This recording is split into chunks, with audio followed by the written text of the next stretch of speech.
Hello बच्चों, कैसे हैं। आज मैं आप लोग के बीच एक रासायनिक समीकरण को संतुलित करने का एक तरीका लेकर आया हूं, जिसमें आप लोगों को अलजेब्रा मेथड से रासायनिक समीकरण को कैसे संतुलित किया जाता है, कैसे केमिकल इक्वेशन को बैलेंस किया जाता है, आज मैं आप लोगों को सिखाएंगे। तो आप लोग वीडियो के अंत तक जुड़े रहिए, जिससे आपको सही से आप लोग को पता चल जाए कि अलजेब्रा मेथड लगाकर भी रासायनिक समीकरण को क्या किया जाता है, संतुलित किया जा सकता है। तो चलिए आप पे एक क्वेश्चन लेकर आपको आज समझाते हैं। जैसे क्वेश्चन है बच्चों कि CO2 प्लस H2O तीर का चिन्ह C6H12O6 प्लस क्या O2। ये आपके पास क्वेश्चन दिया गया है कि कार्बन डाइऑक्साइड और जल आपस में अभिक्रिया करके C6H12O6 यानी ग्लूकोज और ऑक्सीजन क्या करता है, बनाता है। लेकिन हम इसमें देखते हैं कि दोनों तरफ परमाणुओं की संख्या क्या है, बराबर नहीं है। जैसे कार्बन यहाँ 1 है, तब कार्बन यहाँ कितने बच्चों 6। तो यदि ये बराबर नहीं है, और आप जानते हैं जब भी कोई रासायनिक अभिक्रिया होती है तो उस रासायनिक अभिक्रिया के बाईं ओर भी और दाईं ओर भी दोनों तरफ परमाणुओं की संख्या क्या होनी चाहिए, समान होनी चाहिए, तब जाकर के वो क्या होता है, संतुलित रासायनिक समीकरण कहलाता है। तो चलिए इसको हम आज अलजेब्रा के मेथड से समझाते हैं कि आखिरकार इसको कैसे संतुलित किया जाता है। तो चलिए बच्चों, हम क्या करेंगे कि आपको अभिक्रिया क्या है, तीर के बाईं ओर अभिकारक होता है और तीर के दाईं ओर क्या होता है, प्रतिफल होता है। तो अभिकारक में भी 2 यौगिक है और प्रतिफल में भी 2 यौगिक है। तो हम इसको संतुलित करेंगे कैसे, तो इसमें क्या करेंगे, इसको ए ले लेंगे, इसके यहाँ पर बी लेंगे, यहाँ पर सी लेंगे और यहाँ पर क्या ले लेंगे बच्चों, डी। अब यहाँ पर देखते हैं कि कौन कौन सा तत्व भाग लिया है, हाँ, और उसकी संख्या क्या है बाईं ओर, हाँ, और उसकी संख्या क्या है दाईं ओर। चलिए, कार्बन यूज हुआ है, ऑक्सीजन है और क्या है आपका हाइड्रोजन। अब इसको संतुलित कैसे करेंगे तो समझिएगा। अब देखिए इस बाईं ओर कार्बन की संख्या कितनी है, कुछ नहीं है, मतलब क्या एक। तो इस एक को इस ए से क्या करेंगे, गुना करेंगे, यानी ए गुना एक बराबर क्या लिखेंगे बच्चों, और तो कहीं कार्बन नहीं है बाईं ओर, तो इसलिए इसको लिखेंगे ए। अब देखते हैं कि दाईं ओर, दाईं ओर कहां पर है बच्चों, कार्बन यहां पर है। तो इस कार्बन की संख्या कितनी है 6, और इस 6 के मतलब इस पूरे समूह के पीछे किस क्या माने हैं हम, सी। तो इस सी से क्या करेंगे, इस 6 को गुना करें, क्या हो जाएगा बच्चों 6C। ठीक है, एक सी का यानी कार्बन का लिखा गया। अब लिख रहा है किसका, ऑक्सीजन का। तो अब देख रहे हैं बच्चों कि यहाँ पर भी ऑक्सीजन है और यहाँ पर भी ऑक्सीजन है, यानी 2 जगह ऑक्सीजन है अभिकारक में। तो दोनों को फिर एक साथ रखना है, तो कैसे रखेंगे, तो इस 2 से इस ऑक्सीजन की जो परमाणु यहाँ कितनी है संख्या 2 है, तो इस 2 से इस ए को गुना करेंगे, तो 2 गुना ए, और यहाँ पर कोई इसके पास ऑक्सीजन की संख्या नहीं 1 है, तो इस 1 को बी से गुना करेंगे और बीच में चिन्ह देंगे क्या चिका प्लस का, बी गुना 1 बराबर कितना हो गया बच्चों 2a प्लस कितना बी। अब उसी तरह फिर राइट साइड में भी यानी दाईं ओर भी करेंगे। यहाँ देख रहे हैं क्या बच्चों कि यहाँ पर ऑक्सीजन कितनी है 6, इस 6 से किसको गुना करेंगे, सी को, यानी सी गुना 6, और यहाँ पर भी ऑक्सीजन है प्लस, और इस ऑक्सीजन की संख्या कितनी है 2, 2 को किससे गुना करेंगे, डी से, 2 गुना डी। ठीक है, अब ये आ गया क्या 6C प्लस कितना 2D। इसको आप समीकरण 1 मानेंगे, इसको समीकरण अभी नहीं, इसको बाद में मानेंगे। चलिए अब हाइड्रोजन का भी पहले लिख लेते हैं। यहाँ पर हाइड्रोजन की संख्या कितनी है बच्चों 2, इधर है नहीं, तो यहाँ 2 को 20 से गुना कर देंगे, क्या लिखेंगे 2 गुना बी, कहीं और नहीं है तो 2B। और इधर देखते हैं कहां पर हाइड्रोजन है, यहाँ पर है 12, और किसके सी, यानी कि हाइड्रोजन की संख्या कितनी है हमारे पास 12 है, तो 12 को किससे गुना करेंगे सी से, तो 12 गुना सी यानी कितना बच्चों 12C। अब ये इन सभी को आपस में क्या करना है, बराबर करना है। आपस में क्या करेंगे, बराबर करेंगे। इस प्रकार से हमारे पास समीकरण कितना बन गया बच्चों 3 बन जाएगा। कितना बन जाएगा 2 और क्या 3। ठीक है, अब आपके पास समीकरण प्राप्त हो गया, यानी समीकरण जो आपके पास बना बच्चों, ये किस प्रकार से समीकरण बना समझिएगा थोड़ा सा। आपके पास जो समीकरण बन गया बच्चों, वो पहला समीकरण बना क्या कि a बराबर कितना 6c। दूसरा समीकरण बन गया बच्चों क्या कि 2a प्लस बी बराबर 6c प्लस 2d। आपका जो तीसरा जो समीकरण बन रहा है क्या बच्चों, यहाँ से 2b बराबर कितना है 12c। अब जो यहाँ पर है बच्चों कि आखिरकार हम कैसे निकालेंगे, तो यहाँ पर आपको ध्यान रखना है, एक छोटा सा ध्यान रखना है, एक छोटा सा। आप लोग वीडियो के साथ अंत तक जरूर जरूर जुड़े रहिए, जिससे आपको पूरा समझ में आएगा, ठीक है। और लाइक और शेयर जरूर कीजिएगा।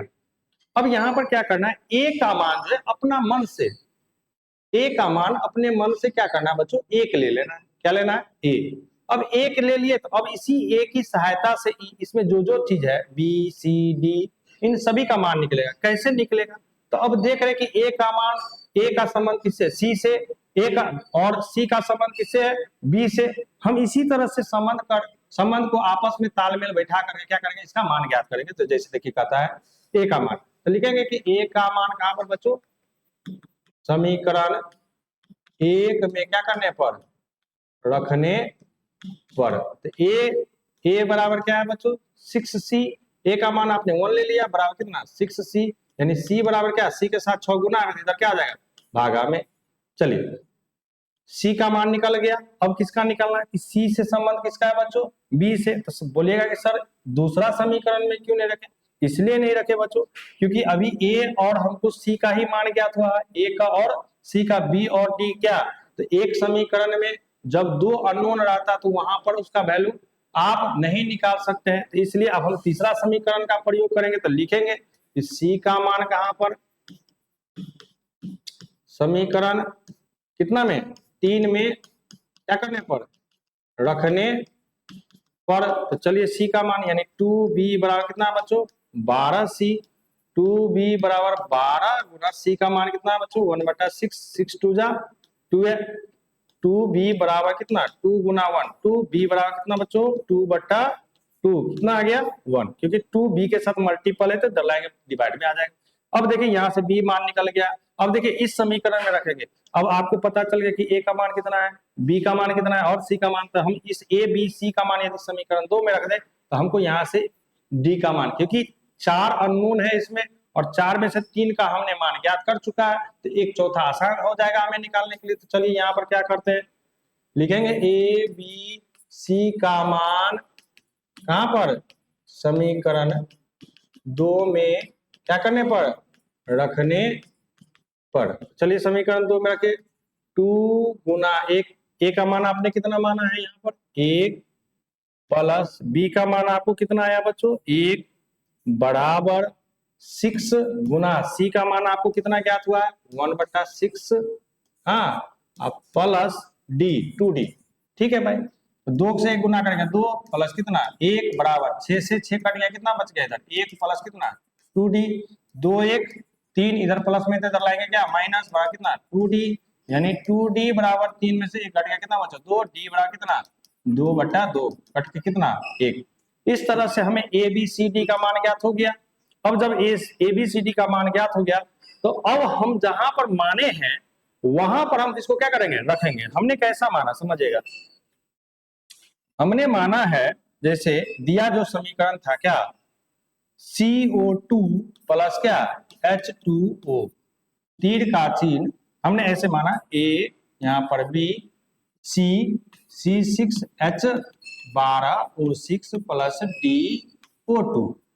अब हमारे पास A का मान आ गया कितना बच्चों 1, तो 1 CO2 प्लस B का मान हमारे पास कितना आया बच्चों 1 H2O, C का मान कितना आया 1/6 C6H12O6 और D का भी वैल्यू आया कितना बच्चों हमारे पास 1 1O2। तो 1 तो लिखा नहीं जाता तो इसको लिखेंगे सही करके क्या CO2 प्लस H2O, तीर का चिन्ह 1/6 C6H12O6 प्लस O2, इसके नीचे में 1 करके हम लोग क्या करेंगे इसका एलसीएम लेंगे। क्या करेंगे एलसीएम, क्योंकि तीर के बाईं ओर है तीर के दाईं।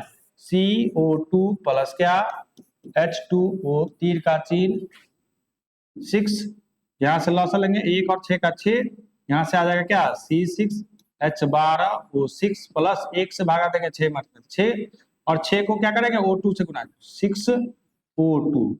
अब देखिए बच्चों क्या है यहाँ 6 क्या है डिवाइड में इधर लाएंगे तो क्या हो जाएगा मल्टीपल में, तो ये मल्टीपल में दोनों में होगा 6CO2 प्लस 6H2O तीर का चिन्ह C6H हाँ 12O6 प्लस कितना 6O2।